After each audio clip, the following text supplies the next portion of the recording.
ప్రేమ కలిగిన మా తండ్రి, ఇప్పటి వరకు తండ్రి పాటలలో మిమ్మల్ని మహింపరిచాం తండ్రి. మిమ్మల్ని గూర్చిన వాక్య భాగాల్లోనికి మేము వెళ్తుండగా తండ్రి, ప్రతి ఒక్క విషయాన్ని అర్థం చేసుకునే జ్ఞానాన్ని నాకు దయచేయమని, ప్రతి ఒక్కరికి కూడా దయచేయమని తండ్రి, చెప్పబో నాకు సమయోచితమైన జ్ఞానమును శక్తిని దయచేయమని, రావాల్సిన వారిని త్వరగా రప్పించండి తండ్రి. ప్రతి ఒక్కరూ నీ వాక్యం పట్ల శ్రద్ధ కలిగి మేమందరం తండ్రి మా యొక్క బ్రతుకులను దిద్దుకోవటకు అవసరమైనవి నీ మాటలని, నిత్య జీవం చేర్చేవి మీ మాటలని, వాటి ఎడల భయభక్తులు కలిగి విని గ్రహించే వారికి ఉండేలా సహాయం చేయమని క్రీస్తు నామమున ఈ ప్రార్థన అడిగి వేడుకుంటున్నాం తండ్రి, ఆమెన్. కూడి వచ్చిన దేవుని పిల్లలందరికీ యేసుక్రీస్తు నామమున వందనాలు తెలియజేసుకుంటున్నా అండి. ఈరోజు నేడున్న సమాజం మనం చూసుకున్నట్లయితే టెక్నాలజీ రంగంలో ఎంతో ముందడుగు వేయడం మనకు కనిపిస్తుంది. అలాగే గత కాలం, కొద్ది కాలం మనం వెనక్కి వెళ్తే ఎన్నో మూఢనమ్మకాలు, ఎన్నో అనాగరిక పనులు, కార్యాలు ఈ యొక్క సమాజంలో మనుషులు చేయడం మనకి కనిపిస్తుంది. కానీ నేడు మనిషి అన్ని విధాలా డెవలప్ అయి, అన్ని విధాలా కూడా అటు ఆర్థికంగా ఏంటి, టెక్నాలజీ పరంగా ఏంటి, సాంఘికంగా ఏంటి, అన్ని విధాల మనిషి డెవలప్ అయ్యాడు. కానీ దీనికి కారణం, లేకపోతే ఈరోజు ప్రతి ఒక్క మనిషి ఈ స్థితిలో ఉండడానికి మూలం గురించి మనం ఆలోచిస్తే మూలం ఏంటో తెలుసా అండి? బైబిల్ అండి. మూలం బైబిలు. కానీ ఈరోజు సమాజంలో ఉన్న ఏ ఒక్కరూ కూడా దాన్ని గుర్తించలేకపోయారు, దాన్ని తెలుసుకోలేకపోయారండి. నిజంగా ఆలోచిస్తే గత కాలం, కొద్ది కాలం వెనక్కి వెళ్తే మనుషులు చేసే వాటిలో ఎన్నో మూఢనమ్మకాలు, ఎన్నో దురాచారాలు, ఎన్నో అన్యాయపు కట్టడలు, తప్పుడు కట్టడలు మనిషి చేసినట్టు మనకి గత కాలంలో కనిపిస్తుంటది. ఎందుకంటే ఎంతోమంది ఇక్కడ ఉన్న వాళ్ళు, కొద్దిమంది చదువుకున్న వాళ్ళు ఉన్నాం కదా. గత కాలంలో జరిగిన ఎన్నో మూఢనమ్మకాలు మనకు తెలుసు. వాటిని అరికట్టడానికి ఎంతోమంది కష్టపడ్డారు. వాటిని అరికట్టడానికి ఎంతోమంది కష్టపడి, ఇదిగో భవిష్యత్తు తరాలలో ఉన్నవారు బలవ్వకూడదు ఈ మూఢనమ్మకాల వల్ల, వీటి వల్ల భవిష్యత్తు తరాలలో ఉన్నవారికి అన్యాయం జరగకూడదు, న్యాయం జరగాలి అని ఎంతోమంది కృషి చేసిన వారు మనకి కనిపిస్తున్నారు. ఒక భారతదేశం అనే కాదు, ఎందుకంటే ఎక్కువ మూఢనమ్మకాలు భారతదేశంలో కనిపిస్తాయి. కానీ ప్రతి దేశాన్ని గురించి మనం ఆ దేశ చరిత్ర గురించి ఆలోచిస్తే ఏదో ఒక మూఢనమ్మకం ఆ దేశంలో మనకు కనిపిస్తుంటుంది. కానీ బైబిల్ గ్రంథం ప్రతి ఒక్కరి యొక్క మూఢనమ్మకాలని, తప్పుడు కట్టడల్ని కూడా ఖండించి వారిని చైతన్యపరిచిన గ్రంథం అండి బైబిల్ గ్రంథం. దీనికి ఎంతోమంది కృషి చేశారు. కృషి చేసిన వారికంటూ కొన్ని పేర్లు పెట్టారు. అదేంటి అంటే సంఘ సంస్కర్తలు. ఏంటి? సంఘ సంస్కర్తలు. ఎందుకంటే వీళ్ళు ఏంటి అంటే, ఇదిగో సమాజంలో ఉన్న జరిగే అన్యాయాన్ని మనుషులు నానుడిగా చేసుకుంటూ పోతూ ఎన్నో తప్పులు మనుషులు చేస్తున్నారు కదా, ఈ అన్యాయాన్ని అరికట్టాలి, ఎలాగైనా అరికట్టాలి, ఇది తప్పు అని అరికట్టడానికి ప్రయాసపడి వారి వెనక ఎంతో మందిని చైతన్యపరిచిన వారుగా మనకి కనిపిస్తుంటారు. ఏమండి? మరి ఈ సంఘ సంస్కర్తలకి ఈ బైబిలు స్ఫూర్తినిచ్చిందని ఎంతమందికి తెలుసు? ఆలోచించండి. నిజమండి. ప్రతి ఒక్క మనిషి బాగుకై బైబిల్లో ఎన్నో సంగతులు దేవుడు రాయించాడు, ఎన్నోసార్లు మనం చెప్పుకుంటున్నాం. కానీ ప్రతి ఒక్క మనిషి కూడా ఈరోజు బాగుపడుతున్నాడు, ఉన్నతంగా ఉంటున్నాడు అంటే దానికి మూల కారణం ఏంటో తెలుసా అండి? బైబిల్ అండి. ఈ బైబిల్ని పట్టుకుని ఎంతోమంది మత ఛాందస్సవాదులు, ఈ బైబిల్ పట్టుకుని ఎంతోమంది ఎన్నో తప్పుడు మాటలు మాట్లాడడం కనిపిస్తుంది, కానీ ఎవరు కూడా ఈ సమాజంలో, ఈ ప్రపంచంలో జరుగుతున్న మూఢనమ్మకాలకి వ్యతిరేకంగా పోరాటం చేసిన వారు ఎవరు మనకు కనిపించరు. ఇంకా ఆలోచిస్తే సపోర్ట్ చేసిన వాళ్ళు కనిపిస్తారు. ఈ ఆచారాలని, ఈ పద్ధతుల్ని సపోర్ట్ చేసిన వారు, ఈ రోజుకి సపోర్ట్ చేసిన వారు ఉన్నారు, కానీ ఈ రోజుకి బైబిల్ గ్రంథం వ్యతిరేకిస్తూనే ఉంది. ఎంతో మందిని చైతన్య పరుస్తూనే ఉందండి ఈ రోజుకి కూడా. నిజంగా ఆలోచిస్తే భారతదేశంలో ముఖ్యంగా ఎన్నో మూఢనమ్మకాలు మనకి కనిపిస్తుంటాయి. వాటిలో కొన్నిటి గురించి ఈరోజు మనం మాట్లాడుకుంటాం. ముఖ్యమైన వాటిగా, అందరికీ తెలిసినవిగా కొన్ని కనిపిస్తుంటాయి. ఆ కొన్నిటి గురించి మనం ఈరోజు మాట్లాడుకుందాం. ముఖ్యంగా భారతదేశంలో కనిపించే అత్యంత క్రూరమైన దురాచారం ఏదైనా ఉంది అంటే అది సతీ సహగమనం. ఏమండి? సతీ సహగమనం అంటే ఏంటో తెలుసా అండి ఎవరికైనా? సతీ సహగమనం అంటే ఏంటో తెలుసా? ఆ భర్త చనిపోయిన తర్వాత ఏం చేయాలి? భర్త చనిపోయిన తర్వాత భార్యను కూడా ఏం చేయాలి? భార్యను కూడా ఆ మంటల్లో వేసేయాలి అనే ఒక క్రూరమైన దురాచారం యొక్క సమాజంలో ఉంది. అంటే ఆలోచించండి, ఈ దురాచారం గురించి బైబిల్ గ్రంథం ఎంతో మందికి స్ఫూర్తినిచ్చింది, కానీ ఎంతోమంది చెప్పుకుంటారుగా మేము గొప్పవాళ్ళమని. బైబిల్ మీద బురద చల్లుతూ ఎంతోమంది బయట తిరుగుతున్నారు కదా, వాళ్ళల్లో ఎవరైనా చేయగలిగారు ఈ దురాచారాన్ని అరికట్టడానికి ప్రయాసపడ్డారో ఆలోచించండి. ఎవరో కనిపించరండి. ఏమంటే 1772 సంవత్సరం మే 22వ తేదీన క్రీస్తు శకమండి, యేసుక్రీస్తు పుట్టిన తర్వాత 1772 అనగానే అప్పటికి ఇంచుమించు బ్రిటిష్ వారి పాలనలో మనం ఉన్నాం. ఈ యొక్క భారతదేశం బ్రిటిష్ వారి పాలనలో ఉంది. ఈ పాలనలోనే ఎంతో మంది బైబిల్ గురించి చెప్పేవారు, బైబిల్ని నమ్మిన వారు, బైబిల్ని బోధించే వాళ్ళు మనకి ఈ యొక్క ప్రాంతంలో మనకి కనిపించారు. ఎంతోమంది బైబిల్ని చెబుతానే ఉన్నారు. ఎందుకంటే బ్రిటిష్ వారు వచ్చారు, వాళ్ళ చేతిలో బైబిల్ ఉంది. వాళ్ళందరూ కూడా ఈ యొక్క బైబిల్ని చుట్టూ ఉన్న ప్రతి ఒక్కరికి, ఒక పక్క దోచుకునేవాడు దోచుకుంటానే ఉన్నప్పటికీ మరొక పక్క దేవుని గురించి తెలియజేసేవారు, దేవుని వాక్యం తెలియజేసేవారు వారి పనిలో వాళ్ళుండి ఎంతో మందికి దేవుని వాక్యం తెలియజేసి మార్చిన వారుగా కొంతమంది మనకి కనిపిస్తారు. నిజంగా ఆలోచిస్తే ఈ 1772 22వ తేదీన రాజా రామ్మోహన్ రాయ్ అనే వ్యక్తి జన్మించడం అనేది జరిగింది.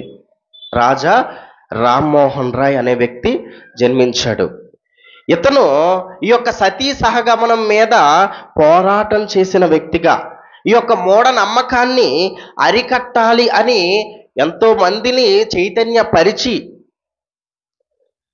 చివరికి ఒక గవర్నమెంట్ అధికారి దగ్గరికి కూడా వెళ్ళి అప్పటి గవర్నర్ జనరల్ లార్డ్ బెంటింగ్ అనే ఆయన క్రీస్తు శకం 1829 చట్టం చేశాడు. ఇదిగో సతీ సహగమనం నేరం చేస్తే వాళ్ళకి కఠినమైన శిక్షలు ఉంటాయి. ఏమంటే ఇక్కడ మనం ఆలోచించాల్సిన విషయం ఏంటంటే, ఇదిగో పలానా వ్యక్తి పాటుపడ్డాడు, ఏమండి పాటుపడ్డాడు కాబట్టి ఎంతో మందిని చైతన్యపరిచాడు. అప్పుడు ఉన్న జనరల్ 1829లో చట్టం చేశారు. ఇందులో బైబిల్ గొప్పదనం ఏముంది అనుకుంటే పొరపాటండి. బైబిల్ని నేర్చుకున్న చాలామంది గొప్పవారైన వారందరూ కూడా బైబిల్ని నేర్చుకున్న వారే. బైబిల్లో ఉన్న మాటల్ని ఏదో ఒక మాటని పట్టుకున్న వాళ్ళే శాస్త్రవేత్తలుగా, మహాత్ములుగా, చరిత్రకారులుగా, సంఘ సంస్కర్తలుగా గుర్తింపు పొందారు. కానీ మనకి తెలియదండి. ఎందుకంటే ఎవరికైనా సరే దేవుడి పేరు బయట పెట్టడం ఎవరికి ఇష్టం ఉండదండి. మా వెనకున్నది దేవుడు, ఈ మాటలు చెప్పింది దేవుడు అని చెప్పుకోవడానికి మనిషి ఇష్టపడ్డు. అందుకే తన గొప్పే కావాలి కదా. ఇదిగో తానే గొప్పవాడిని అనిపించుకోవాలంటే ఎవరి పేరు బయటికి చెప్పాలి? ఇదిగో ఇది చేసింది నేనే అనుకోవాలి. కానీ ఈయన యొక్క చరిత్రను గురించి మనం ఆలోచిస్తే విలియం కేరీ అనే మిషనరీలో బైబిల్ నేర్చుకున్నట్టు ఈయన చరిత్ర మనకు కనిపిస్తుంది. విలియం కేరీ అనే మిషనరీ లో ఇతను బైబిల్ నేర్చుకున్నాడు. అలాగే దీనికి కూడా కృషి చేసిన వ్యక్తి విలియం కేరీ కూడా దీనికి కృషి చేశాడు. ఈ యొక్క సతీ సహగమనాన్ని అరికట్టడానికి ఆయన కూడా కృషి చేసినట్టు మనకి కనిపిస్తుంది. కానీ మనవాడు అంటే గొప్ప కాబట్టి ముందు మనవాడి పేరు చెప్పుకుంటాం. భారతదేశానికి చెందిన వ్యక్తి కదా, అందుకే ముందు మనవాడి పేరు మనం చెప్పుకుంటాం. కానీ బైబిల్ పేరు మాత్రం, దేవుడి పేరు మాత్రం మనం చెప్పం. నిజంగా ఆలోచిస్తే ఇది ఎక్కడ ఉంది అంటే ఒక్క బైబిల్ గ్రంథంలోనే దీని గురించి దేవుడు చెప్పిన మాటలే మనకు కనిపిస్తాయి. ఇంకెక్కడ దీని గురించి మనకి కనిపించదండి. ఎందుకు ఈ మాట మాట్లాడుతున్నానంటే, ఇదిగో అతను ఎక్కడో నేర్చుకుని దీనికోసం కృషి చేశాడు అనే సందేహం మనకు రాకూడదు. ఎందుకంటే బైబిల్ గ్రంథంలో దేవుడే చెప్పాడు. రోమీలకు రాసిన పత్రిక 7వ అధ్యాయము 2-3 వచనం మనం చూసుకున్నట్లయితే, రోమీలకు రాసిన పత్రిక 7వ అధ్యాయము 2వ వచనం, ఇదిగో ఏది అతనికి స్ఫూర్తినిచ్చింది, ఏది అతనికి ఇదిగో సమాజంలో ఉన్న ఇది మూఢనమ్మకం, దీన్ని అరికట్టాలి, ఇది చాలా తప్పు అని ఏది తెలియజేసిందో తెలుసా అండి? ఈరోజు కూడా ఎన్నో మిషనరీకి సంబంధించిన ఎన్నో పాఠశాలలు, స్కూల్స్ మనకి కనిపిస్తుంటాయి. మీరు ఒక్కసారి ఆలోచిస్తే ఆ స్కూళ్ళల్లో బైబిల్ నేర్పిస్తారు తెలుసా, బైబిల్ చదివిస్తారు. మరి ఈ రోజే చదివిస్తున్నప్పుడు, ఈ రోజే మనకు అది కనిపిస్తున్నప్పుడు, మరి ఆ రోజున్న కాలంలో బైబిల్ నేర్పించరా, బైబిల్ చదివించరా? ఆలోచించండి. రోమీలకు రాసిన పత్రిక 7వ అధ్యాయం 2-3 వచనాలలో 2వ వచనం గనక మనం ముందు చూసుకున్నట్లయితే, భర్త గల స్త్రీ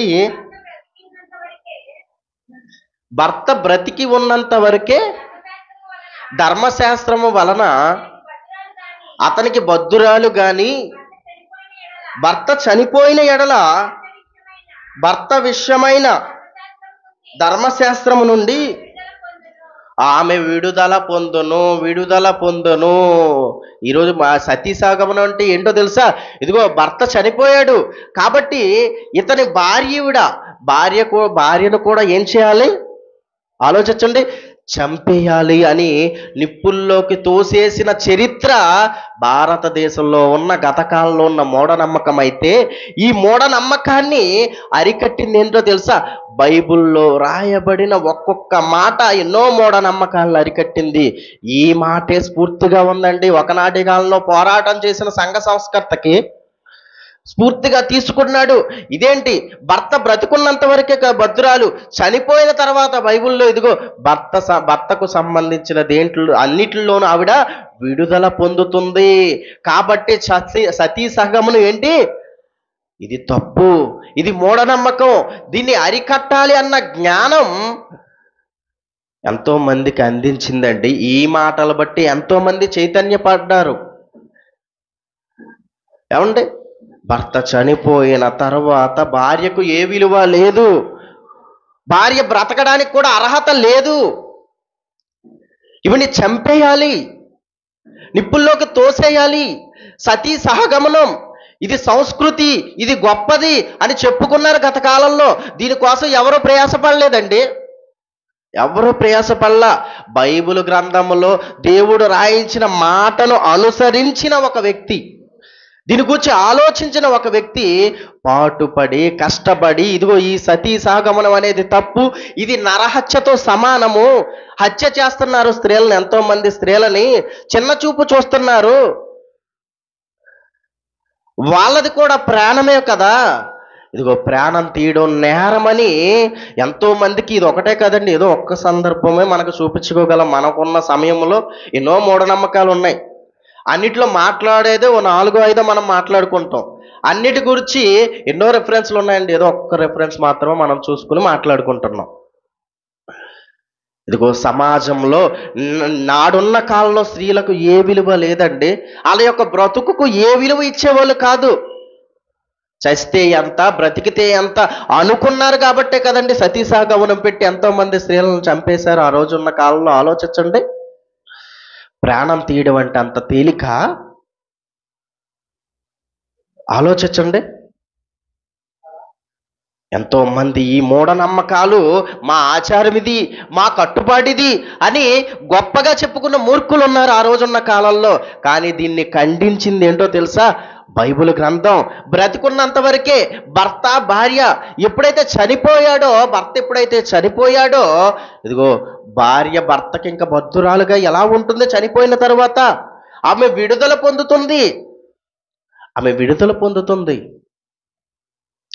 మనందరికీ తెలుసు రూతు గారు, అవునా?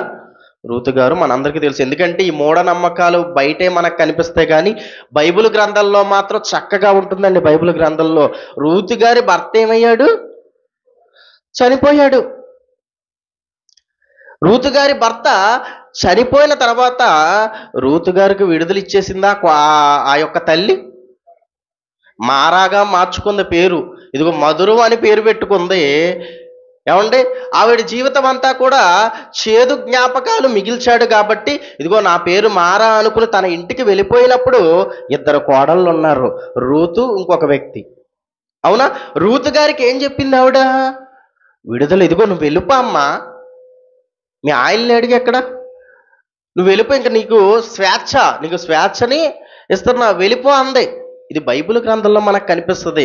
కానీ స్వేచ్ఛనివ్వకుండా, వాళ్ళ ప్రాణం అంటే లెక్క లేకుండా నిప్పుల్లో వేసే సంస్కృతి నాడున్న కాలంలో లేదు. ఆలోచించండి.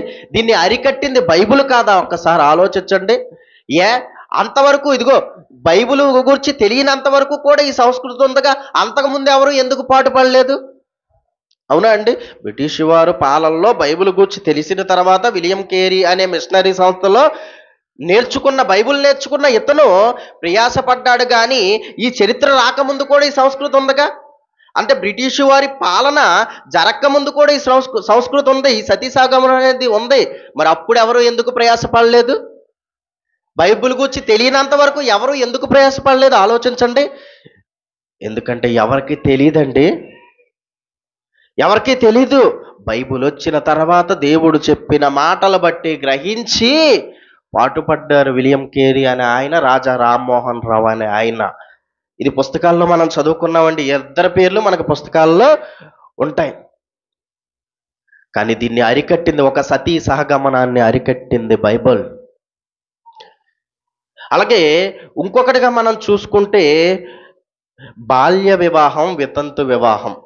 బాల్య వివాహాన్ని ప్రోత్సహించడం. నేడున్న ఈ భారతదేశంలో ఇప్పటికీ కూడా కొన్ని ప్రాంతాల్లో ఈ బాల్య వివాహాలు జరగడం మనం అక్కడక్కడ వార్తల్లో అప్పుడప్పుడు వింటుంటాం. కానీ గత కాలంకి వెళ్ళేసరికి ఎన్నో బాల్య వివాహాలు మనకి కనిపిస్తుంటాయి. ప్రోత్సహించారండి, ఈ బాల్య వివాహాలని ప్రోత్సహించారు.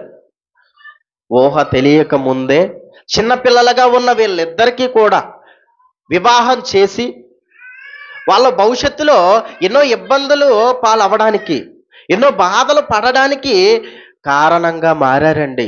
ఎందుకంటే వయసు వచ్చిన తర్వాత అన్నీ ఆలోచించి చేసుకుంటున్న పెళ్ళిళ్ళి ఈ రోజున్న కాలంలో మనం చూస్తున్నాం కదా. అవే సక్రమంగా జరుగుతున్నాయా? కలిసి ఖచ్చితంగా కాపురం చేస్తున్నారా? ఆలోచించండి.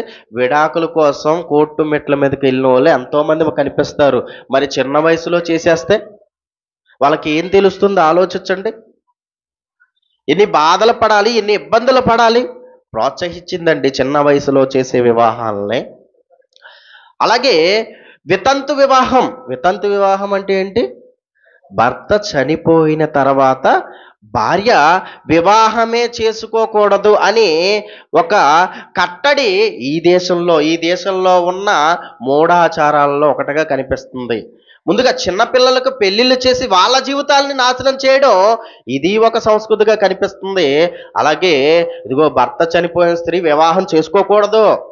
మరి వివాహం చేసుకోకపోతే ఏం చేయాలి అంటే, ఇదిగో జీవితాంతం, ఒక పక్క సతీ సహగమనం అన్న పేరుతో కొంతమందిని చంపేశారు. అది పోయింది అనగానే ఏమొచ్చింది మళ్ళీ? ఇదిగో జీవితాంతం ఎలా ఉండాలో తెలుసా? తెల్ల చీర కట్టుకొని జీవితాంతం, నీ జీవితం అంతా మోడుబోయిన జీవితంగా నువ్వు బ్రతకాల్సిందే. నీ జీవితంలో మేలు వస్తుంది అని నువ్వు ఉండకూడదు. భర్త చనిపోయిన స్త్రీని ఒక అరిష్టంగా, ఒక అశుభంగా పొరపాటున ఎదురు వస్తే ఏమండే ఎన్ని మాటలు అంటుంటారో ఆలోచించండి. పొరపాటున వాళ్ళు వచ్చి ఏదన్నా ఒక మంచి పని చెప్పినా నువ్వేం చెప్తావు, నీ భర్త చనిపోయాడు నువ్వేం చెప్తావు అని వారి భాషలో ఎన్నో మాటలు మాట్లాడడం ఈ దేశంలో ఎప్పటికీ కనిపిస్తుందండి ఈ మాటలు. భర్త చనిపోయిన స్త్రీకి ఈ రోజుకి విలువ లేదు. భర్త బతికున్నప్పుడు చక్కగా గాజులు వేసుకుంటుంది, చాలా రంగురంగుల చీరలు కట్టుకుంటుంది. మరి భర్త చనిపోగానే, బతికున్నప్పుడు బాగానే కట్టుకుంది, భర్త చనిపోగానే ఏం చేయాలంట? ఏమండి, ఆ యొక్క కార్యం గురించి ఒక్కసారి ఆలోచిస్తే మనుషులు ఎందుకు ఇంత క్రూరంగా మారిపోయారు అనిపిస్తుంటది. ఏం చేయాలి? చనిపోయిన తర్వాత భర్తను తీసుకెళ్ళిపోతారు. మరి చనిపోయిన తర్వాత ఇంట్లో ఉంచుకోరుగా, సమాధి చేసేయాలి, తీసుకెళ్ళిపోతారు. తీసుకెళ్ళిన తర్వాత ఇవి నుత్తిన అలా వదిలేసి వెళ్ళిపోతారు. ఆలోచించండి, ఎవరైనా వదిలేసి వెళ్ళరు. కొంతమంది స్టాడిస్టులు వస్తారు, అప్పుడు స్త్రీలలోనే కొంతమంది స్టాడిస్టులు వస్తారు, వచ్చి ఒక చోట కూర్చోబెడతారు. కూర్చోబెట్టి ఏం చేస్తారు? ఒక ఒక ఒక ఆవిడ వచ్చేమో బొట్టు చెరిపేస్తుంది, ఒక ఆవిడ వచ్చేమో గాజులు పగలగొట్టేస్తుంది, మళ్ళీ పగలగొడితే రక్తం రావాలంట. ఏమంటే ఒక ఆవిడ వచ్చి తాలిబొట్టు కట్ చేయడం కాదు, తెంపేస్తుంది. కత్తిరి ఉంటుంది కట్ చేయొచ్చుగా, చాకు ఉంటుంది కోసేయచ్చుగా, అవి చేయరండి, తెంపేయాలి. ఆ తర్వాత ఒక తెల్ల చీర కట్టి విధవ అనే ముద్ర వేసి ఈవిడ్ని అరిష్టంగా అశుభంగా చూసి ఏ ఒక్క పుణ్యకార్యాలకి ఈవిడ్ని పిలకూడదు. ఇంట్లో ఏదైనా ఫంక్షన్ అవుతుందా, ఈవిడ్ని పిలకూడదు, ఈవిడ రాకూడదు. ఇది మూఢాచారం కాదా అండి? ఇది మూఢాచారం కాదా? ఈరోజు కొద్దో గొప్ప స్త్రీలకు, చాలా మంది కొద్దో గొప్ప ఎక్కడో ఈ మూఢనమ్మకాలు చాలా మంది దగ్గర మనకు కనిపిస్తున్నాయి. కానీ కొద్దో గొప్ప ఈరోజు కొంతమంది మారారు అంటే దానికి కారణం బైబిల్ గ్రంథం అండి. దీన్ని అరికట్టిందా? దీన్ని అరికట్టిన వాళ్ళు ఉన్నారా? దీన్ని కూడా అరికట్టారండి. ఇదిగో బాల్య వివాహాలు చేయకూడదు స్త్రీలకి. ఏమండి, స్త్రీలకే కానీ పురుషులకే కానీ ఊహ తెలియకుండా పెళ్ళిళ్ళు చేస్తే వాళ్ళ యొక్క జీవితాలు నాశనం అయిపోతున్నాయి. వాళ్ళ యొక్క మేలు కోరి వయసు వచ్చిన తర్వాత, ఊహ వచ్చిన తర్వాత పెళ్ళిళ్ళు చెయ్యాలి అని దీనికోసం ప్రయాసపడిన వ్యక్తి కందుకూరి వీరేశలింగం పంతులు గారు.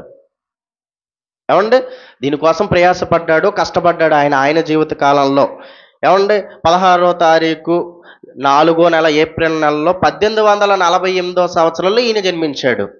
ఈయన జన్మించి ఈయన జీవిత కాలంలో దీనికోసం ఇదిగో బాల్య వివాహాలు చేయకూడదు, వితంతు వివాహాలు చేసుకోవచ్చు అని ఒక పక్క బాల్య వివాహాలని ఖండిస్తూ వితంతు వివాహాలని ప్రోత్సహిస్తున్న వారిగా ఈయన మనకి కనిపిస్తున్నారు. నిజంగా ఆలోచించండి, వీళ్ళు ఏ పనులు చేసినా బైబిల్ గ్రంథం వచ్చిన తర్వాతే చేశారు. భారతదేశంలోకి బైబిల్ గ్రంథం వచ్చి సువార్త ప్రకటింపబడుతున్న కాలంలోనే ఇవన్నీ జరిగాయండి. సువార్త ప్రకటింపబడక ముందు ఎవరు ఏది చేయలేదు. యేసుక్రీస్తు గురించి మాటలు వినపడక ముందు ఎవరు ఏది చేయలేరండి. యేసుక్రీస్తు గురించిన మాటలు వినపడిన తర్వాతే ఎంతోమంది సంఘ సంస్కర్తలు పుట్టుకొచ్చారు. అంతకుముందు ఎందుకు లేరు? అంతే కదండి, అంతకుముందు ఎందుకు లేరు భారతదేశంలో సంఘ సంస్కర్తలు? ఆలోచించండి. అంతకుముందు ఎవరు ఎందుకు వ్యతిరేకించలేదు దీన్ని? ఎందుకంటే బైబిల్ చెప్పకపోతే, యేసుక్రీస్తు చెప్పకపోతే ఎవరికి తెలుసు ఈ సంగతులు? ఇది తప్పు అని ఎవరికి తెలుసు? దీన్ని ఖండించాలని ఎవరికి తెలుసు?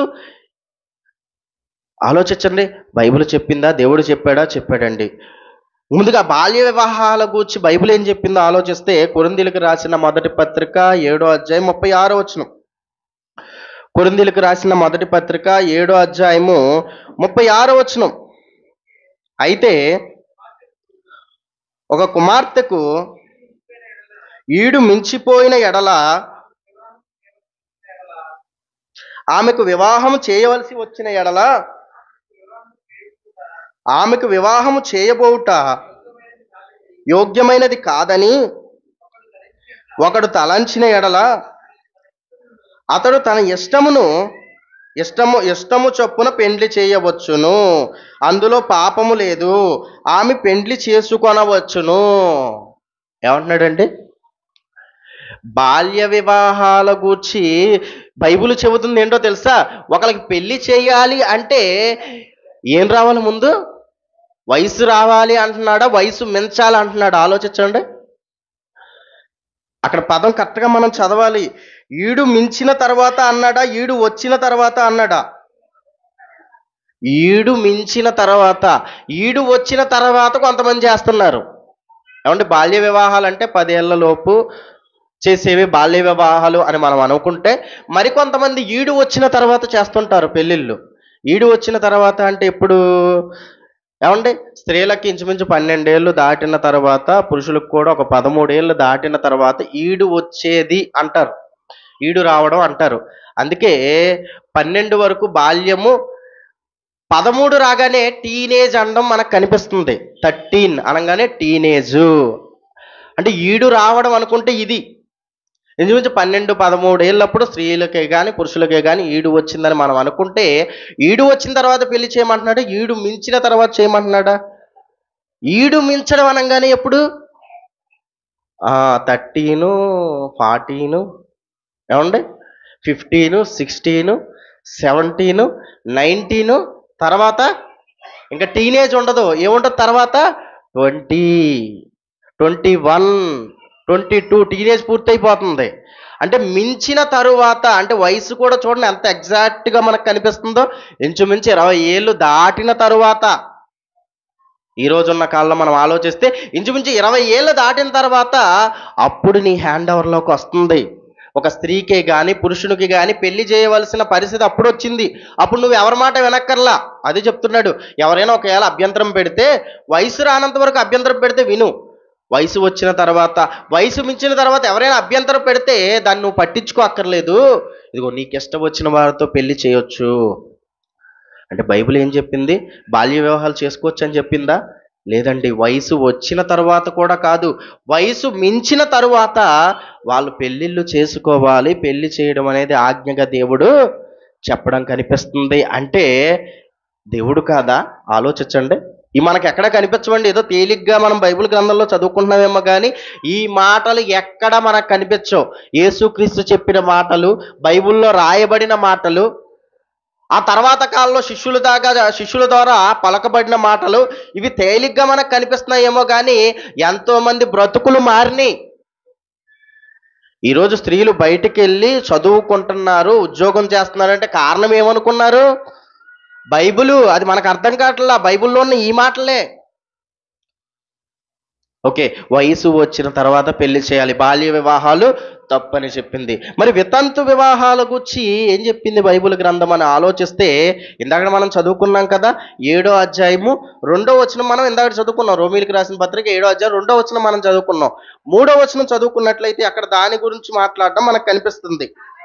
కాబట్టి భర్త బ్రతికి ఉండగా ఆమె వేరొక పురుషుని చేరిన ఎడల వ్యభిచారి అనబడును. ఇదిగో భర్త ప్రాణాలతో ఉన్నప్పుడు, బ్రతికి ఉన్నప్పుడు, ఇదిగో వేరొక పరపురుషుని నువ్వు ఆశిస్తే నిన్నేమంటున్నాడో తెలుసు దేవుడు? వ్యభిచారి అంటున్నాడు. కానీ భర్త చనిపోయిన తర్వాత చదవండి. భర్త చనిపోయిన ఎడల ఆమె ధర్మశాస్త్రము నుండి విడుదల పొందును గనుక వేరొక పురుషుని వివాహము చేసుకొనెను, వ్యభిచారిని కాకపోవును. కావున చాలండి, వేరొక పురుషుణ్ణి వివాహము చేసుకొను. ఇంకా వ్యభిచారం అన్నావు. బ్రతుకుంటే నువ్వు వ్యభిచారం అవుతావు. ఎప్పుడైతే చనిపోయావో ఇదిగో ధర్మశాస్త్రము నుండి నీకు విడుదల పొందిన వారు అవుతావు. ఇంకొకరు చేసుకోవచ్చా? చేసుకోవచ్చు, పర్మిషన్ ఇచ్చాడు. కానీ ఇందులో ఎన్నో రూల్స్ రెగ్యులేషన్స్ మళ్ళీ ఉన్నాయండి. పర్మిషన్స్ ఇచ్చాడు కానీ ఇదిగో నీ పిల్లలు, ఒకవేళ పిల్లలు పుడితే నువ్వు ఆలోచించాలి. మళ్ళీ పిల్లలు పుట్టకుండా ఒకవేళ నీ భర్త చనిపోతే ఇంకా నువ్వు ఆలోచించక్కర్లా. ఇంకొక పురుషుణ్ణి నీకు చేసుకోవాలనిపిస్తే, కోరిక కలిగి చేసుకోవాలనిపిస్తే చేసుకోవచ్చు. ఎప్పుడైతే నీకు పిల్లలు పుట్టారో అప్పుడు ఆ పిల్లల గురించి నువ్వు ఆలోచించాలి. ఎందుకంటే ఎంతోమంది భార్య చనిపోయిన తర్వాత ఎంతోమంది మళ్ళీ పెళ్లి చేసుకోవడం మనకి కనిపిస్తుంది. ఎంతోమంది భార్య చనిపోయిన తర్వాత పెళ్లి చేసుకున్నట్టు కొంతమంది మనకు కనిపిస్తుంటారు భర్తలు. నిజంగా ఆ భర్తకే కనుక కుమారుడో కుమార్తె ఉందనుకోండి, వచ్చినావిడ సరిగ్గా చూసుకుంటుందా? ఆలోచించండి. తన కుమారుడుగా చూసుకుంటుందా? చూసుకునే పరిస్థితులు మనకి కనిపించవు. ఎన్నో చూసాం, ఎంతోమంది జీవితాలు చూసాం. ఎన్నో బాధలు పెట్టి వాళ్ళని హింసించి చివరికి వాళ్ళ చేత ఆత్మహత్య చేసుకునే విధంగా చేసిన జీవితాలు ఎన్నో మనం చూసాం. భర్త చనిపోయి స్త్రీని చేసుకుంటేనే ఇలాంటి పరిస్థితి ఉన్నప్పుడు మరి స్త్రీకి పిల్లలుండి ఒక పురుషుణ్ణి చేసుకుంటే అధికారం ఆయిందైతేనే ఇక్కడేమీ పనిచేయట్లా. ఇప్పుడు స్త్రీ అనే ఈవిడ లోబడాలి కదా, మరి అప్పుడు పిల్లలకి చాలా ప్రాబ్లం వస్తుంది. కాబట్టి ఒకవేళ పిల్లలు ఉన్నారా, ఆలోచించు. అలాగని పాపినిగా అయితే దేవుడు చేయడు, పాపం చేసిన వారిగా అయితే దేవుడు ముద్ర వేయడు. కానీ నిన్ను ఆలోచించుకోమంటున్నాడు. ఎందుకంటే దానివల్ల వచ్చే ఇబ్బందులు, నీ పిల్లలకి దానివల్ల వచ్చే ఇబ్బందుల గురించి ఆలోచించుకోమన్నాడు. అయితే వితంతు వివాహాల గురించి బైబిల్ ఏం చెప్పింది? ఇదిగో బ్రతికున్నంత వరకు నువ్వు భద్రాలివి. ఎప్పుడైతే చనిపోయాడో, చనిపోయిన తర్వాత ఇంకా నీ భర్త ఏంటి ఆలోచించు. ఇంకా నీ భర్త ఏంటి? ఆ భర్త గురించి ఆలోచిస్తూ ఉండిపోతావా? ఏమండి, అతను ఇప్పుడు చనిపోయాడు, ఎలా చనిపోయాడో, మంచిగా బతికాడో, చెడ్డగా బతికాడో, నరకానికి వెళ్ళాడో, ఎక్కడికి వెళ్ళాడో తెలియదు. నీకు జీవితం ఉంది కదా, నీ జీవితాన్ని ఎందుకు వృధాగా చేసుకుంటావు? ఇదిగో ఈ సమాజం ఏం చెప్పిందో తెలుసా? ఇంక నీ జీవితం ఇంక అయిపోయింది, మోడుబారిపోయింది నీ జీవితం, ఇంక నీకు చిగురు ఏమీ ఉండదు, ఇంక నీ జీవితం నాశనం అయిపోయింది, ఇదిగో నువ్వు మళ్ళీ ఎవరిని పెళ్లి చేసుకోకూడదు, నీ బ్రతికింతే అని హింసించడం, బాధ పెట్టడం. ఎక్కడికి వెళ్ళినా సరే ఇదిగో ఆశీర్వాదం కూడా ఇవ్వకూడదు. ఆవిడ తనకన్నా చిన్నవారైనప్పటికీ ఆశీర్వదించారనుకోండి, ఈవిడ ఆశీర్వాదం తీసుకుంటున్నావేంటి, ఈవిడ దీవెన తీసుకుంటున్నావేంటి అని మాట్లాడడం కనిపిస్తుంది. ఈ దేశంలోనే ఇప్పటికీ కూడా కొన్ని ప్రాంతాల్లో ఇవన్నీ జరుగుతున్నాయండి. కానీ బైబిల్ ఏం చెప్పిందో తెలుసా? ఇదిగో మళ్ళీ పెళ్లి చేసుకోవచ్చు, మళ్ళీ నీ జీవితాన్ని ప్రారంభించవచ్చు అని బైబిల్ చెప్పింది. ఎప్పుడేంటి ధర్మశాస్త్రం గురించి మాట్లాడుతున్నారు. ధర్మశాస్త్రం ఎప్పటిది? మోషే కాలంలో ధర్మశాస్త్రం గురించి ఇక్కడ మాట్లాడుతున్నారండి. ఇవన్నీ కూడా ఎప్పుడు రాశాడంటే దేవుడు ముందే రాశాడు, మోషే కాలంలో రాసినవి ఇవన్నీ. ఏమండి, ఇందాక ఒక ఆవిడ గురించి మాట్లాడుకున్నాం. ఎవరావిడ? రూతు గారు. భర్త చనిపోయాడు, స్వేచ్ఛనివ్వడానికి ప్రయత్నించింది. కానీ ఇదిగో నాకు స్వేచ్ఛ వద్దు, నీతోనే వచ్చేస్తానని వచ్చేస్తుందండి. ఇశ్రాయేల్ దగ్గరికి వచ్చేస్తుంది ఆవిడ. వచ్చేసిన తర్వాత మళ్ళీ పెళ్లి చేసుకోదు ఆవిడ. ఆలోచించండి, మళ్ళీ పెళ్లి చేసుకుంటుందండి ఆవిడ. మళ్ళీ పెళ్లి చేసుకుంటుంది, మళ్ళీ పిల్లల్ని కంటది. ఆవిడ జీవితాన్ని ఎంత ఉన్నతంగా చేశాడో తెలుసా? నువ్వైతే ఇదిగో భర్త చనిపోయింది, ఈవిడ్ని హీనంగా నువ్వు చూస్తావేమో, కానీ యేసుక్రీస్తు వంశావళిలో ఆవిడ పేరుంటుంది తెలుసా? అదే మత్తయి సువార్త 1వ అధ్యాయము చూసుకుందాం. వితంతులని ఈరోజు సమాజం ఎలా చూస్తుంది, బైబిల్ గ్రంథంలో దేవుడు ఎలా చూశాడో మనకు అర్థం కావాలండి. మత్తయి సువార్త 1వ అధ్యాయం 1వ వచనం, అబ్రహాము కుమారుడగు దావీదు కుమారుడైన యేసుక్రీస్తు వంశవళి. అబ్రహాము ఇస్సాకును కనెను, ఇస్సాకు యాకోబును కనెను, యాకోబు యోదా అతనిని అన్నాదమ్ములను కనెను, యోదా తామారునందు ఏరేసును. ఏమండి, తర్వాత పేరేసు ఎఫ్రోమును కనెను, ఎస్రోము ఆరామును కనెను, ఆరాము అబినాబాదును కనెను, అబినాదాబు నయస్సోనును కనెను, నయసోను సెల్మానును కనెను, సెల్మాను రాహాబునందు బోయాజును కనెను, బోయాజు రూతునందు ఓబేదును కనెను, ఓబేదు యెషయిని కనెను, యెషయి రాజైన దావీదును కనెను. ఇక్కడ రూతు అన్న పేరు మనకు కనిపించిందా? రూతు అన్న పేరు మనకు కనిపించిందా? చూసారా స్త్రీలకు ఎంత గొప్ప స్థానం బైబిల్లో ఉందో? ఏమండి, అబ్రహాము, ఇస్సాకు, యాకోబుల దగ్గరికి వచ్చేసరికి అబ్రహాము వాళ్ళ పేర్లు రాయించాడు. కానీ కొంతమంది దగ్గరికి వచ్చేసరికి స్త్రీల పేర్లు రాయించడం ఇక్కడ మనకు కనిపిస్తుంది. ఎందుకో తెలుసా? వాళ్ళ యొక్క జీవితాల గొప్పతనం, వాళ్ళ యొక్క బ్రతుకుల గొప్పతనం. వాళ్ళ భర్త చనిపోయిన స్త్రీలైనా సరే వాళ్ళకి మరో జీవితాన్ని పొందే అవకాశాన్ని ఇచ్చిన దేవుడే వాళ్ళ కూడా అలాగని వాళ్ళ చిన్న చూపు దేవుడు చూడలేదు. చూసారా? భర్త చనిపోయింది, మళ్ళీ పెళ్లి చేసుకుంది, సర్లే అని పక్కన పెట్టేశాడండి. పక్కన పెట్టలా. వాళ్ళని మళ్ళీ యేసుక్రీస్తు వంశవల్లో పెడుతున్నాడు అంటే ఎంత గొప్పగా వాళ్ళకు కూడా ఏ లోటు దేవుడు చేయడం లేదు. చూసారా అండి, బాల్య వివాహాలని నిషేధించాడు, వితంతు వివాహాల్ని ప్రోత్సహించినట్టు మనకు కనిపిస్తుంది బైబిల్ గ్రంథం. ఒక్కసారి ఆలోచించండి.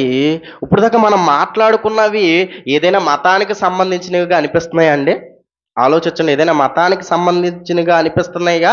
ఈ రోజున్న మనుషులను బాగు చేసేవిగా, మానవ జాతి బాగు కోసం చెప్పిన మాటల్లా కనిపిస్తున్నాయి. ఆలోచించండి.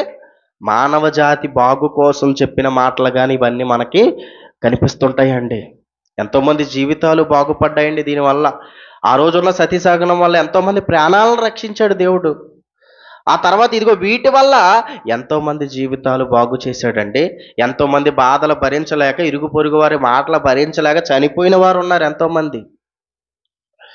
కానీ వాళ్ళందరినీ కాపాడబడుతున్నారు, ధైర్యంగా బ్రతకగలుగుతున్నారంటే కారణం ఏంటో తెలుసా? బైబిల్ గ్రంథం అండి. అలాగే ఆ తర్వాత మనం చూసుకున్నట్లయితే దేవదాసి వ్యవస్థ, మూడవదిగా మనకు కనిపించేది దేవదాసి వ్యవస్థ మనకి కనిపిస్తుందండి.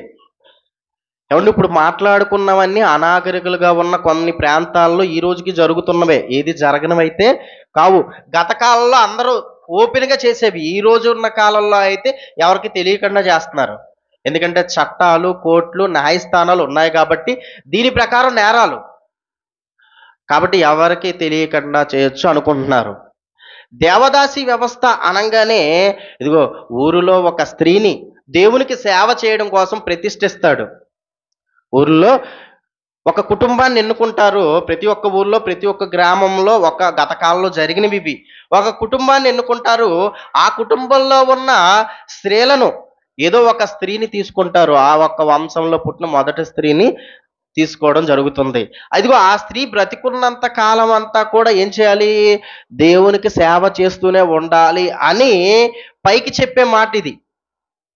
ఏం చేయాలి? దేవునికి సేవ చేస్తూనే ఉండాలి అని ఒక దేవునికో ఒక దేవతకో ప్రతిష్ఠించారు.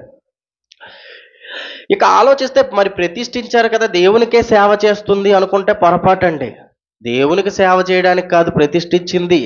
ప్రజలందరూ కలిసి ఒక స్త్రీని ఇదిగో ఈ ప్రజలందరికీ వేశ్యీవుడా అని పెట్టడం తెలుసా? ఇదిగో ప్రజలందరికీ కూడా వేశ్యనుగా, ఒక కుటుంబానికి చెందిన ఒక స్త్రీని నానుడుగా, ఒక వేశ్యగా తయారు చేసి ప్రతిష్ఠించడం. కానీ పైకి చెప్పే మాట ఏంటో తెలుసా? ఇదిగో దేవుని పని చేయడానికి సేవకురాలుగా ప్రతిష్ఠించామని చెప్పారు. కానీ ఊర్లో ఉన్న గొప్పవారు, ఊర్లో ఉన్న పెద్దవాళ్ళు, ఊర్లో ఉన్న ఉన్నత స్థానంలో ఉన్న ప్రతి ఒక్కరింటికి ఈవిడ వెళ్ళాలి.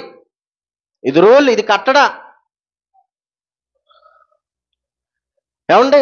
ఆ ఇంటికి నాట్యం చేయాలి, అవసరమైతే ఇంకేదన్నా చెయ్యాలి. వేశ్యనుగా, ఊరికి వేశ్యగా ప్రతిష్ఠించడం అనేది జరిగింది. ఎన్నో గ్రామాల్లో, ఎన్నో ప్రాంతాల్లో జరిగినవండి ఇవన్నీ కూడా. ఎవరు ఖండించారు? ఆలోచించండి. ఎవరిది తప్పు అని చెప్పగలిగారు? ఆలోచించండి. పైగా ప్రోత్సహించి మా విలువలు గొప్పయ్య అని చెప్పుకున్నారు చాలామంది. వీటిని బైబిల్ ఖండించిందండి. ప్రతి విషయాన్ని బైబిల్ ఖండించింది. మానవ జాతి మేలుకై అన్నీ చెప్పింది బైబిల్. చూసుకుందాం బైబిల్ గ్రంథం ఏం చెప్తుందో. ద్వితీయోపదేశ కాండము 23వ అధ్యాయము 17వ వచనం. ద్వితీయోపదేశ కాండం 23వ అధ్యాయం 17వ వచనం.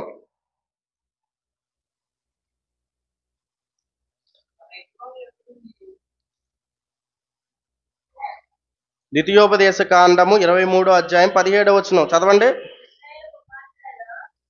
ఇశ్రాయేలు కుమార్తెలలో ఎవతయు వేశ్యగా ఉండకూడదు. ఇశ్రాయేలు కుమారులలో ఎవడును పురుషగామిగా ఉండకూడదు. ఆజ్ఞగిస్తున్నాడు. ఆ రోజు ఇశ్రాయేలుకి ఇచ్చిన ఆజ్ఞ ఎలాంటిదో తెలుసా? ఆ ఆజ్ఞ పాటించకపోతే చాలా తీవ్రమైన ప్రతిఫలాలు వచ్చాయి ఆ కాలంలో. ఏమంటే వ్యభిచారం చేసినందుకు ఒక తెగులు వచ్చింది. ఇంచుమించు 1,00,000కి పైగా ఉన్న జనాంగాన్ని, కొన్ని వేల మందిని చంపేశాడు ఆ రోజు వ్యభిచరించినందుకు. వేల మంది చనిపోయిన తర్వాత చివరగా ఒక ఆయనకు కోపం వచ్చి వ్యభిచారం చేస్తున్న వాడిని ఒక పెద్ద గుణపు ఈట తీసుకుని పొడిస్తే ఇద్దరి పొట్టలోంచి, ఒకరి పొట్టలోంచి ఒక పొట్టలోకి దింపేసిన తర్వాత ఆ తెగులు ఆగింది. ఇశ్రాయేలు చరిత్రలో ఇది మనకు కనిపిస్తుందండి. ఎందుకంటే దేవునికి విరోధమైన పని చేస్తే జనాలు చనిపోతానే ఉండేవాళ్ళు ఆ కాలంలో. ఏంటి కారణం? ఏం చేయాలి? ఇది ఎలా ఆపాలని ఒక ఆయన ఇదిగో ఇద్దరిని తప్పు చేస్తున్న ఇద్దరిని గదిలోకి వెళ్ళి పొడి చేసి చంపేస్తాడు. అప్పుడు ఆగుద్ది. అప్పుడు భయపడి మిగిలిన వాళ్ళు కూడా ఆగడం మనకు కనిపిస్తుంది. అందుకే మాట్లాడుతున్నాడు ఏమని?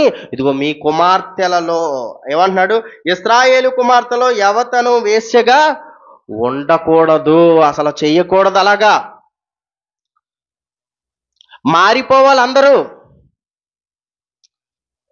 ప్రతిష్ఠించి దుర్మార్గపు కార్యాలు చేస్తూ ఇది గొప్పదిగా ఈ యొక్క సమాజానికి దేవదాసి వ్యవస్థ అని చెప్పుకుంటావా? బుద్ధుందా అండి సమాజానికి? ఆలోచించండి.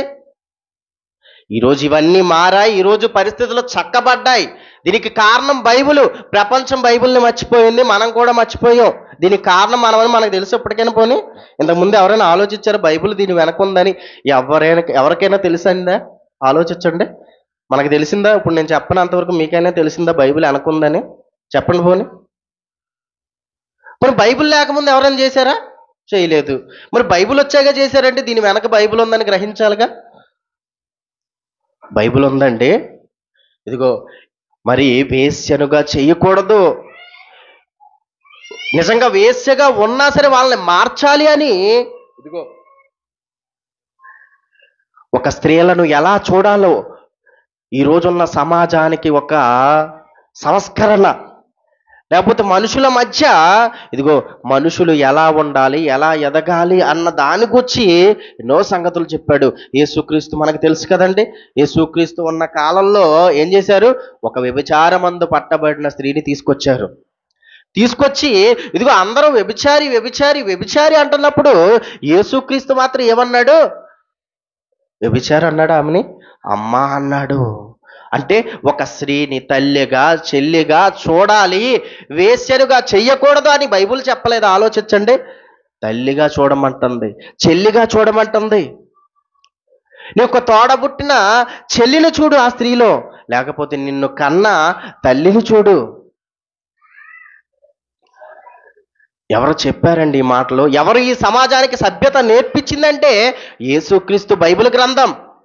ఈ మూఢ నమ్మకాల నుంచి విమోచించింది అంటే అది బైబిల్ గ్రంథమే అండి. ఒక దేవదాసి వ్యవస్థ నుండి ఇదిగో ఇది తప్పు అని ఎంతో మంది సంఘ సంస్కృతులు బయలుదేరారు. ఇదిగో ఇది తప్పు అని ఖండించారు. ఈ రోజు ఇది మనకు పెద్దగా కనిపించదు. అలాగే మరొకటిగా నరబలి. అవునా? నరబలి విన్నాం మనం ఎప్పుడైనా? నరబలి విన్నారా? మన జీవితకాలం నరబలి అన్న పదం విన్నాం మనం. విన్నాము అంటే దాని అర్థం ఏంటి? చేస్తున్నారని. విన్నాము అంటే చేస్తున్నారు చాలామంది. ఏమండి? ఒక మనిషి చంపడం ఎంత నేరమో మనకు తెలుసండి. అవునా? ఎంత నేరమో మనకు తెలుసు. గత కాలంలో ఏం చేసేవాళ్ళో తెలుసా? తమ దేవతలకు ఒక బలులు ఇచ్చేవాళ్ళు. ఎవరిని? గొర్రెని మేకని ఇవ్వడం మనకు తెలుసు. గొర్రెని మేకని నరకడం మనకు తెలుసు. కానీ మనుషుల్ని బలిచ్చేవాళ్ళు తెలుసా? కొంతమందిని ప్రతిష్ఠించి స్త్రీని ముట్టని పురుషులు, లేకపోతే పురుషుని ఎరగని స్త్రీలను ఎన్నుకుని ప్రత్యేకించి వాళ్ళని ఇదిగో వీళ్ళని బలివ్వాలి అని ఒకరిని ఇదిగో ఆ దేవతల దగ్గరికి తీసుకెళ్ళడం, చంపేయడం. ఎంత దారుణం అండి, ఆలోచించండి. ఇదిగో మా దేవత పేరు, కొన్ని దేవత పేర్లు చెప్పి ఇదిగో మేము పలానా దేవతకి బలిస్తున్నామని బలిచ్చే దుర్మార్గపు కార్యాలను ఎవరు అరికట్టారు? ఆలోచించండి. సపోర్ట్ చేస్తున్నారండి. ఈ రోజుకి కూడా సపోర్ట్ చేస్తున్నారు చాలామంది. ఈ రోజుకి కూడా కొన్ని అనాగరికంగా ఉన్న తెలంగాణ ప్రాంతాల్లో కానీ కొన్ని ప్రాంతాల్లో కానీ అప్పుడప్పుడు వార్తల్లో వింటుంటాం. గుప్త నిధులు దొరుకుతాయని ఒక పెద్ద ముగ్గేసి తమకు పుట్టిన పిల్లల్ని బలిచ్చారు అని వార్తల్లో గత కాలంలో వచ్చాయి. ఎందుకు బలిచ్చారు? ఇదిగో ఆ దేవతకు బలి ఇవ్వాలి. మరి బలి ఇవ్వకపోతే గుప్త నిధులు బయటికి రావు, బలిస్తే వస్తాయి. ఎవరు నేర్పించారు? ఇది అజ్ఞానం కాదా? ఇది మూఢనమ్మకం కాదా? దీన్ని బైబిల్ ఖండించలేదు. ఆలోచించండి. రెండో రాజుల గ్రంథము 17వ అధ్యాయం 31వ వచనం. రెండో రాజుల గ్రంథము 17వ అధ్యాయం 31వ వచనం.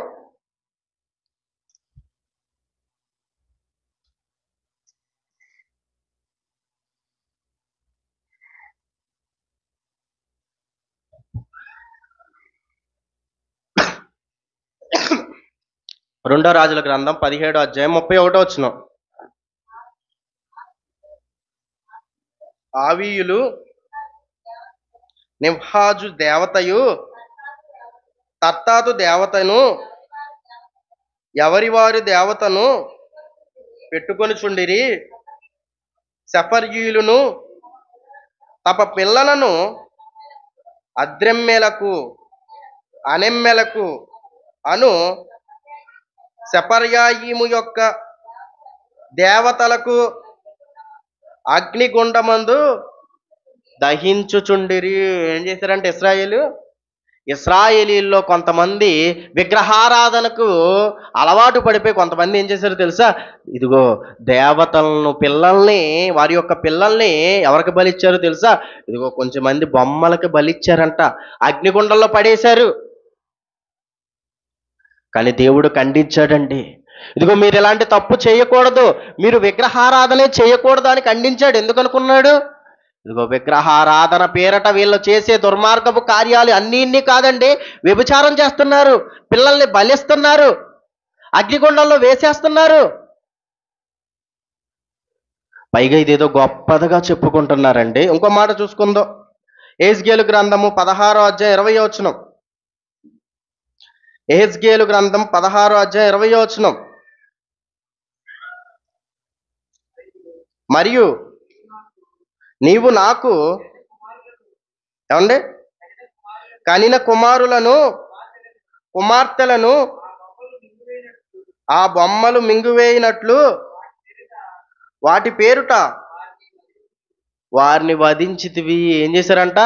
ఆ బొమ్మలకి వధిస్తున్నావు నువ్వు, బొమ్మలు మింగివేయినట్లు వాటి పేరట వధిస్తున్నావు నీ పిల్లల్ని. ఎందుకు హత్య చేస్తున్నావు? ఒక మనిషి చంపడం ఏంటి? బలిస్తే దాహం తీరడం ఏంటి? ఏ మూర్ఖుడు చెప్పాడు మీకు ఈ మాటలు? ఆలోచించండి. కోపం అంట బలిస్తే చల్లారిపోతుందంట. అజ్ఞానం కాదా ఇది నీకు? మనిషిని చంపి ఆ కోపాన్ని చల్లారుస్తావా? బుద్ధి జ్ఞానం ఉన్న వాళ్ళు చేసే పనులన్నీ ఇవ్వండి. ఆలోచించండి. గత కాలంలో చేశారండి చాలామంది. మేము గొప్పోళ్ళం, మా వెనకున్న ఆయన గొప్పోళ్ళు అని చెప్పుకున్న ఎంతోమంది మూర్ఖులు బైబిల్లో తప్పుపడుతున్నారు కదా, వాళ్ళల్లో ఎవరో దీన్ని అరికట్టలేదు. ఎందుకంటే పేర్లు మీకు చెప్పక్కర్లా. ఎంతోమంది మా వెనకున్న ఆయన గొప్ప ఆయన అని చెప్పుకుంటున్నారు కదా, గొప్ప ఆయన అని చెప్పుకుంటున్నారు. కానీ ఎవరో కూడా ఇలాంటి సాంఘిక దురాచారాలను అరికట్టే వాళ్ళు ఎవరో లేరు. సపోర్ట్ చేసి వెనువెంట తీసుకెళ్లారు. ఏమండి? పైగా మేము చాలా గొప్ప వాళ్ళం అని చెప్పుకుంటారు. మనిషిని చంపడం, నరబలి ఇవ్వడం గొప్పతనం ఆలోచించండి. ఇంకొంతమంది మూర్ఖులు ఏం చేశారంటే, ఇదిగో బైబిల్లో దేవుడు కూడా నరబలి కోరుకున్నాడు, యెహోవాకు కూడా నరబలి ఇచ్చారని మరికొంతమంది మాట్లాడతారు. నిజంగా బైబిల్ గ్రంథాల్లో దేవుడు ఎక్కడా కూడా నరబలిని కోరలేదండి. ఎందుకంటే కొన్ని సందర్భాలు చదవని మూర్ఖులు, చదివిన అర్థం చేసుకొని మూర్ఖులు ఇదిగో బైబిల్లో కూడా దేవుడు నరబలి ఇమ్మన్నాడు అని మాట్లాడడం మనకు కనిపిస్తుంది. మనందరికీ అబ్రహాము తెలుసా? అబ్రహాము తెలుసు. ఇస్సాకు తెలుసా? ఇస్సాకు తెలుసు. అబ్రహాముని ఇస్సాకుని బలి ఇమ్మన్నాడు దేవుడు. ఇది మనందరికీ తెలుసు. ఈ పై అధ్యాయం చదివి వెళ్ళిపోయాడు ఒకడు. ఇదిగో బైబిల్లో నరబలి ఉంది, దేవుడు నరబలి తీసుకున్నాడు అని పై మొక్క చదివి వెళ్ళిపోయాడు. అది పరీక్ష. ఇదిగో దేవుని ఎడల నీకున్న ప్రేమను పరీక్షించాలి. ఆ రోజున్న అబ్రహాము గారికి ఉన్న ప్రేమను, ఇదిగో నన్ను ప్రేమిస్తున్నాడా, కుమారుని ప్రేమిస్తున్నాడా అని పరీక్షించడానికి ఆ రోజు టెస్ట్ పెట్టాడు. టెస్ట్ పెడితే అబ్రహాము గారు పాస్ అయ్యారు. అలా అని చంపేశాడా? ఆలోచించండి. కత్తి ఎత్తంగానే గొర్రె పిల్ల వచ్చింది, వధింపబడింది. ఇస్సాకును బలి ఇవ్వలేదు అక్కడ. ఎందుకంటే బైబిల్ తప్పట్టాలని పై మాట చదువుకున్నారు, కానీ కింద జరిగిన సందర్భం ఎవరికి అర్థం కాలేదండి. మన క్రైస్తవులైన వారిలో కొంతమందికి కూడా పూర్తిగా తెలియదు కదండి, పూర్తిగా చదవని వారు ఉన్నారు చాలామంది. కాబట్టి అమ్మో నిజమేమో అనుకుంటున్నారు. అలాగే యోఫ్తా కూతురు మనకు కనిపిస్తుంది. యోఫ్తా బయటికి వెళ్ళినప్పుడు, ఇదిగో నేను మళ్ళీ తిరిగి వచ్చేటప్పుడు, యుద్ధానికి వెళ్తాడు, మళ్ళీ తిరిగి వచ్చేటప్పుడు నా ఇంటి గుమ్మంలోంచి ఎవరైతే బయటకు వస్తారో వాళ్ళని నీకు ప్రతిష్ఠిస్తాను అంటాడండి. ఎవరు బయటకు వస్తారు? చక్కగా ఆడుతూ పుడుతూ ఆయన కూతురు బయటకు వస్తుంది. కూతురు బయటకు వస్తే ఇప్పుడు ఏం చేయాలి? ఇదిగో ఈ కుమార్తెని ఇచ్చేయాలా అనుకుంటాడు. ఇచ్చేయాలా అనుకుని ప్రతిష్ఠించడం అనేది జరుగుతుందండి. ప్రతిష్ఠించడం అంటే చంపడం కాదు అన్ని సందర్భాలలో. ప్రతిష్ఠించడం అంటే దేవుని పని నిమిత్తం. ఒక సమూయేలుని ప్రతిష్ఠించింది ఎవరో? అన్న. అలాంటి సమూయేలుని చంపేశారు. ఆలోచించండి, చిన్నపిల్లోడిని చంపలా, పెద్ద ప్రవక్తగా మారాడు. అలాగే యోప్తాను కూడా ప్రతిష్ఠించాడు.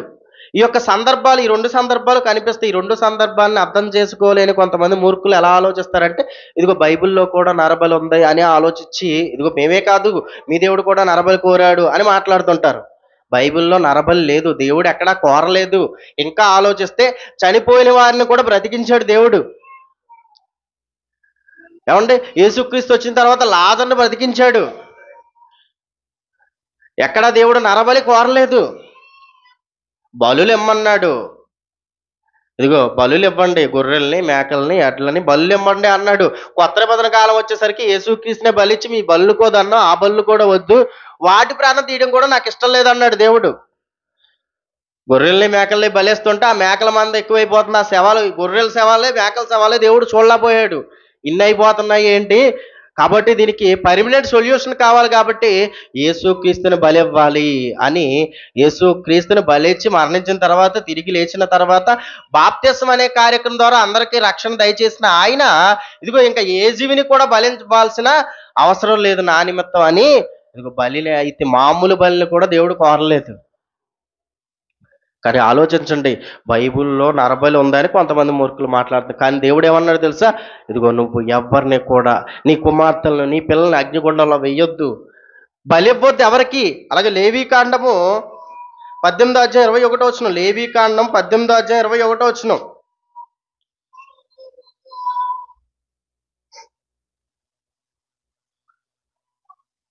లేవీకాండం 18 అధ్యాయం 21. నీవు ఏమాత్రమును నీ సంతానమును ఆ మెలకు నిమిత్తము అగ్నిగుండము దాటనీయకూడదు. ఏం చెప్తున్నాడు? నువ్వు అగ్నిగుండంలో వేయడం, నరబలి చేయడం అక్కడికి ఆలోచిస్తున్నాడు. కానీ దేవుడు ఏం చెప్పాడో తెలుసా? అగ్నిగుండం కూడా దాటనివ్వకూడదు నువ్వు మెలకు దేవత నిమిత్తం. చూసారండి అంత చక్కగా దేవుడు చెప్తున్నాడు. తర్వాత, నీ దేవుని నామమును అపవిత్రపరచకూడదు, నేను యెహోవాను. చూసారండి? ఇదిగో నర బలి ఇవ్వడం కాదు, వాళ్ళ కోసం నువ్వు గాయపరచుకోవద్దని చెప్తున్నాడు. అర్థమైందా? గాయపరచుకోవడం కూడా ఆయనకి ఇష్టం లేదండి. ఈరోజు మనుషులు నరబలి ఇస్తూ, ఇదిగో ఇది గొప్పగా బలిచ్చామని చెప్పుకుంటున్నారు. ఎంత మూఢనమ్మకం, ఎంత అరాచకం ఈరోజు సమాజంలో కనిపిస్తుందో ఆలోచించండి. దీన్ని అరికట్టడానికి, దీనికి అరికట్టేలాగా బైబిల్ గ్రంథంలో దేవుడు ఎన్నో మాటలు రాయించాడు. ఈరోజు ఇది జరగడం లేదు, ఇది అరికట్టబడింది అంటే కారణం ఏంటో తెలుసా అండి? బైబిల్ గ్రంథం ఒక నరబలిని అరికట్టింది, ఒక సతీ సహగమనాన్ని అరికట్టింది, ఒక వితంతు వివాహాలను ప్రోత్సహించింది, ఒక బాల్య వివాహాన్ని అరికట్టింది. బైబిల్ గ్రంథంలో ఉన్న దేవుడు చెప్పిన మాటలండి. ఇంకా ఉన్నాయి, ఇంకా చాలా ఉన్నాయి చెప్పుకోవాలంటే. ఏమండి? వరకట్నం మనందరికీ తెలుసు, అవునా? ఈ రోజుకి తీసుకుంటున్నారా? అందరూ తీసుకుంటూనే ఉంటారు. పోనీ ఇచ్చింది చాలదన్నట్టు మళ్ళీ అత్తారింటికి పంపిస్తుంటారు కొంతమంది. ఆల్రెడీ తీసేసుకుంటారు. తీసేసుకున్న తర్వాత ఎంతసేపు ఉంటుంది సొమ్ము? తింటే కొండలైనా తరిగిపోతాయి అంటారు కదా. ఉత్తినే వచ్చింది అనేసరికి ముందే అయిపోద్ది. కష్టపడి సంపాదించింది ఉంటుంది కానీ ఉత్తినే సంపాదించింది ఉత్తినే పోద్ది. కాబట్టి ఇప్పుడు అయిపోద్ది. అయిపోయిన తర్వాత ఇంతేని ఇచ్చింది, లక్షని ఇచ్చింది, లేకపోతే 2 లక్షలని ఇచ్చింది. ఎంత? మా కుమారుడికి గవర్నమెంట్ జాబు, 1000 సంపాదిస్తున్నాడు, వెళ్ళి ఇంకో 1,00,000 పట్టురా. నీ పేరిట స్థలం ఉందంటగా, నీ పేరిట పొలం ఉందంటగా, అది అమ్మేసి డబ్బులు పట్టుకురా. ఏమండి?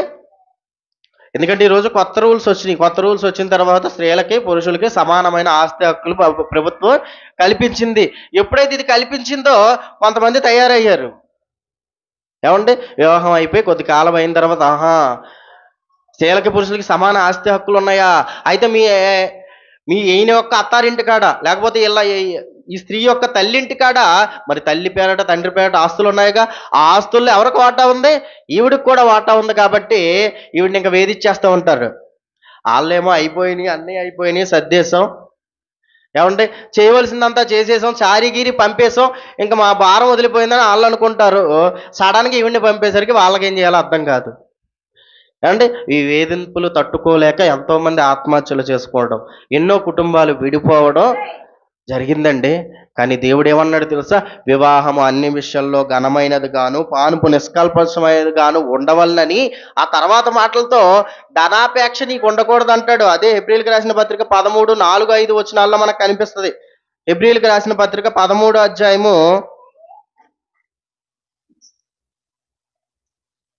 4, 5 వచనాలు మనం చూడగలిగితే, హెబ్రీయులకు రాసిన పత్రిక 13వ అధ్యాయము 4, 5 వచనాలు. వివాహము అన్ని విషయములలో ఘనమైనది గాను, పానుపు నిష్కల్మషమైనది గాను ఉండవలెను. వేశ్యాంగులకు వ్యభిచారులకును దేవుడు తీర్పు తీర్చును. ధనాపేక్ష లేని వారై మీకు కలిగిన వాటిలో తృప్తి పొంది ఉండుడి. ఇప్పుడు ఈ సందర్భం ఎందుకు వచ్చింది ఆలోచిస్తున్నారా? వివాహం గురించి మాట్లాడుతున్నాడు, మళ్ళీ ధనాపేక్ష అన్న సందర్భం ఎందుకు వచ్చింది? ఎందుకంటే పెళ్లి చేసుకునే సందర్భాల్లో ధనాన్ని ఆశిస్తున్నారు చాలా మంది. కాబట్టి ఇదిగో వాళ్ళు ఇస్తే తీసుకోండి, అందుకే కలిగిన వాటితో ఆనందపడండి. ధనాపేక్ష లేని వారై కలిగిన వాటితో తృప్తి పొందండి. ఉన్నదాంతో ఏమండి, ఉన్నదాంతో తృప్తి పొందండి. వరకట్నపు వేధింపులను ఏం చేసింది? అరికట్టింది బైబిలు. ఏమండి, ఏ దేశంలో లేని దరిద్రం మన దేశానికే పట్టిన దరిద్రం ఏదైనా ఉందంటే అది కులము, మతము, ప్రాంతీయతత్వం. బయటికి వెళ్ళి పక్క దేశాల్లో మీరు చూసుకున్నట్లయితే ఇది మనకి ఎక్కడా కనిపించదండి. ఈ కులం ఇవన్నీ కూడా ఎక్కడా కనిపించవు. భారతదేశంలోనే కొన్ని వందల కులాలు ఉన్నాయి. ఈ కులాలను బట్టి ఎన్నో రకరకాల మాటలు మాట్లాడడం మనకి కనిపిస్తుంటది. ఏమండి, ఇదిగో పలానా కులం వాడు ఎక్కువ వాడు, పలానా కులం వాడు తక్కువ వాడు, ఇదిగో ఈ కులం వాళ్ళకి ఈ కులం వాళ్ళతో మాట్లాడకూడదు అని ఈరోజు కులం పేరుట, మతం పేరుట ఎన్నో రాజకీయ పార్టీలు వచ్చేసినాయి. ఇదిగో మీరు మా కులమా మాకే ఓటేయండి, మా మతమా మాకే ఓటేయండి అనేవాళ్ళు ఎంతోమంది తయారయ్యారు. మేము మేలు చేస్తాం, సమాజానికి మేలు చేస్తాం, ఈ యొక్క ఏరియాని డెవలప్ చేస్తాం అని చెప్పేవాళ్ళ కన్నా వీళ్ళు ఎక్కువైపోయారండి. ఆలోచించండి. మనుషులందరూ సమానమే, ఒక తల్లి ఒక తండ్రి నుంచి వచ్చిన వారమే అని బైబిల్ చెప్పింది. అదే అపోస్తల కార్యంలో 17వ అధ్యాయము 26, 27 వచనాలలో ఇదిగో కులాల పేరుట, మతాల పేరుట, ప్రాంతాల పేరుట ఇదిగో నువ్వు ఎక్కువ వాడివి, నువ్వు తక్కువ వాడివి, నువ్వు ఈ ప్రాంతం వాడివి కాదు, నువ్వు వేరే ప్రాంతం వాడివి అని మాట్లాడుతున్న ఎంతోమంది మూర్ఖులు ఉన్నారు కదండి. ఆ మూర్ఖులకి బైబిల్ చెబుతుంది ఏంటో తెలుసా? మరియు యావత్ భూమి మీద కాపురం ఉండుటకు ఆయన ఒకని నుండి ప్రతి జాతి మనుషుని సృష్టించి అని రాయించాడు అక్కడ. ఈ భూమి మీద ఉన్న 800 కోట్ల మంది ఎలా వచ్చారో తెలుసా? ఒక మనుషుల నుంచి వచ్చారు. ప్రతి జాతి, పుట్టివారే గాని, పొడుగువారే గాని, తెల్లవారే గాని, నల్లవారే గాని, ఎన్ని జాతులని నువ్వు అనుకుంటావో వాళ్ళందరూ ఎలా వచ్చారో తెలుసా? ఒక మనిషి. ఆ ఒక మనిషి ఎవరో తెలుసా? ఆదాము నుంచి వచ్చిన సంతానమే మనం అందరము. నువ్వేంటి కులం అంటావు, నువ్వేంటి గోత్రం అంటావు, నువ్వేంటి ఈ మాటలు అంటున్నావు, నువ్వేంటి అతను ఎక్కువ వాడు అతను తక్కువ వాడు అంటున్నావు, నువ్వేంటి వీళ్ళ చదువుకోకూడదు నువ్వు చదువుకోవాలంటున్నావు. ఇవి కాదా మూఢనమ్మకాలు?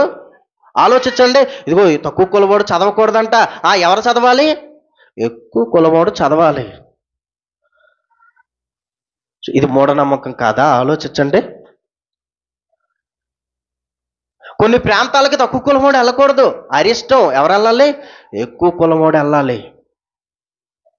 ఇది కులపిచ్చి కాదా?